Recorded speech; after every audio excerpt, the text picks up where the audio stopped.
خیال کا آپ نے مجھے موقع عطا فرمایا ہے۔ اس میں تھوڑا سا ہمیں یہودیت کی تاریخ کی طرف پہلے دیکھنا ہوگا۔ یہودی قوم جو تھی یہ حضرت یوسف علیہ السلام کے دور میں مصر میں منتقل ہوئی تھی عراق سے، اور پھر یہ کئی صدیوں مصر میں رہیں۔ پھر مصر میں پہلے ان کا حکمرانی کا دور تھا، پھر فرعون کے دور میں یہ محکوم ہو گئیں اور اللہ جل پر محکوم ہو گئیں، اور اللہ جل جلالہ نے پھر ان کو اس محکومی سے نکالنے کے لیے حضرت موسیٰ علیہ السلام کو بھیجا۔ موسیٰ علیہ السلام ان کو اپنا فرعون سے نجات دلا کر صحرائے سینا میں چھوڑ گئے، اور وہاں حضرت موسیٰ علیہ السلام اللہ کے پاس واپس چلے گئے۔ حضرت موسیٰ علیہ السلام کے جانشین تھے حضرت یوشع علیہ السلام۔ حضرت یوشع علیہ السلام کے دور میں یہ پھر یہودی جو تھے وہ اپنے فلسطین میں قابض ہوئے عمالقہ کو شکست دے کر، جس کا ذکر قرآن پاک میں بھی آتا ہے۔ حضرت داؤد علیہ السلام جو تھے وہ اس میں فوج میں شامل تھے، اور حضرت ساؤل علیہ السلام اس کے سربراہ تھے،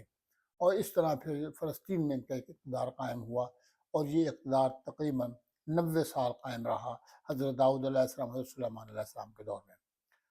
دولت کی فراوانی تھی۔ دولت کی فراوانی ہمیشہ قوموں کے اخلاقیات کو، انسانوں کے کردار کی تباہی کا باعث ہوتی ہے۔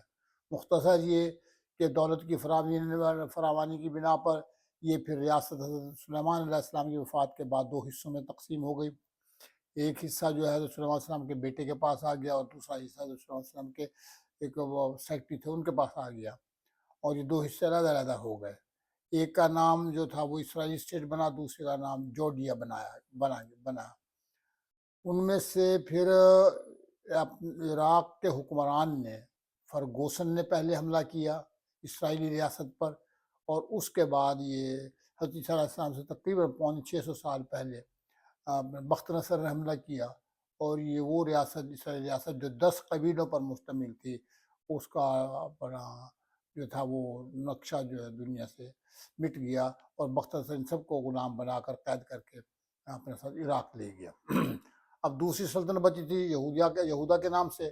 حضرت عیسیٰ علیہ السلام اس میں مبعوث ہوئے تھے۔ حضرت عیسیٰ علیہ السلام بھی یہ سمجھاتے رہے کہ پہلی جو حکومت ہے وہ برباد ہوئی ہے اخلاقیات کی خلاف ورزی کی بنا پر۔ اپنی اخلاقیات کو درست کرو اور اپنے آپ کو بہتر بناؤ، اللہ تعالیٰ تمہارا مددگار ہوگا۔ لیکن حضرت عیسیٰ علیہ السلام کا یہ فرمان بھی کچھ بے سود ہی ثابت ہوا، اور اپنا یہود نے بجائے اس کے حضرت عیسیٰ علیہ السلام کی بات سنتے،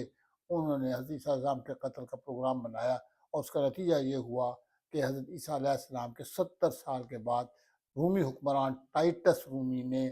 جو ہے وہ باقی یہودیوں کے ریاست کو بھی تباہ و برباد کر دیا، اور اس طرح فلسطین سے یہودیوں کا نام و نشان ہمیشہ کے لیے مٹ گیا۔ اور یہ اس عرصے میں پھر اس کے بعد یعنی 70 عیسوی کے بعد یہ پوری دنیا میں بے یار و مددگار مختلف ممالک میں مطلب دھکے کھاتے رہے، اور یہ 2000 سال کا پیریڈ جو ہے، یہ پیریڈ بے انتہائی ذلت اور رسوائی کا پیریڈ ہے یہودی قوم کے لیے، جس کو انگریزی میں ڈائسپوریا یا اردو میں ہجرت کہا جاتا ہے۔ لیکن یہودی قوم کی ایک آفرین اثر، اور میں اس پر یہودی قوم کے اس جذبے کی داد دیتا ہوں، اور داد دیے بغیر میں نہیں رہ سکتا، کہ اس 2000 سال کے ذلت آمیز پیریڈ میں بھی یہودی قوم نے یہ نہیں بھلایا تھا کہ فلسطین ہمارا ہے اور ہم نے واپس جانا ہے۔ ہر مرنے والا یہودی جو تھا وہ آنے والی نسل کو بتاتا رہا کہ فلسطین ہمارا ہے، ہم نے واپس جانا ہے۔ یہ پھر ایک لمبا سلسلہ تھا۔ اس کے نتیجے میں یہ ہوا کہ جنگ عظیم باقاعدہ ایک پلان کے تحت بپا کی گئی۔